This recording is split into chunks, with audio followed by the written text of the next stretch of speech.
So hi guys, come. Let's learn English. So today we are learning simple present tense, plural and negative.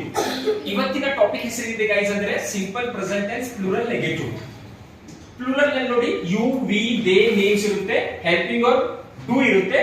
But ನಾವು ಕಲಿತಾ ಇದೀವಿ negative. ಅದರ ಸಲುವಾಗಿ ಇದು don't ಆಗಿಬಿಟ್ಟಿದೆ ನೋಡಿ.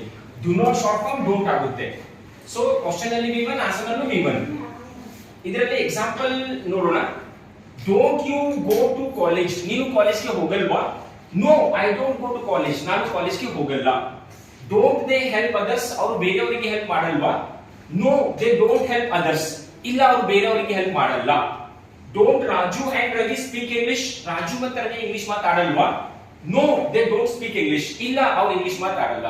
So ಈ ಟಾಪಿಕ್ ಹೆಸರಿದೆ guys simple present tense, plural, negative. Negative ಅಂತಂದ್ರೆ ನಾವು ಯಾವುದೇ ಹೆಲ್ಪಿಂಗ್ ವರ್ಬಿಗೆ ನಾಟ್ ಹಚ್ಚುತ್ತೇವೆ. ಎಕ್ಸಾಂಪಲ್ ಡೂ ಏನ್ ಮಾಡ್ಬಿಟ್ಟಿದ್ದೇವೆ ನಾವು ನಾಟ್ ಹಚ್ಚಿಬಿಟ್ಟಿದ್ದೇವೆ. ಡು ನಾಟ್ ಶಾರ್ಟ್ ಫಾರ್ಮ್ ನಲ್ಲಿ ಡೋಂಟ್. ಸೊ ಈಗ ಸಬ್ಜೆಕ್ಟ್ ಯಾವ್ಯಾವ ನೋಡಿ ಯು, ವಿ, ದೇ, ನೇಮ್ಸ್. ಇವನ್ನ ನಾವು ಡೋಂಟ್ ಯೂಸ್ ಮಾಡುತ್ತೇವೆ. ಕ್ವೆಶ್ಚನ್ ಅಲ್ಲಿ V1, ಆನ್ಸರ್ ಅಲ್ಲಿ V1. V1 ಅಂದ್ರೆ ಏನೂ ಕೆಲಸ ಇರಬಹುದು, ಏನೇ ಕೆಲಸ. Example don't you go to college? ನೀನು ಕಾಲೇಜ್ಗೆ ಹೋಗಲ್ವಾ? No, I don't go to college. ನಾನು ಕಾಲೇಜ್ಗೆ ಹೋಗಲ್ಲ. Thank you.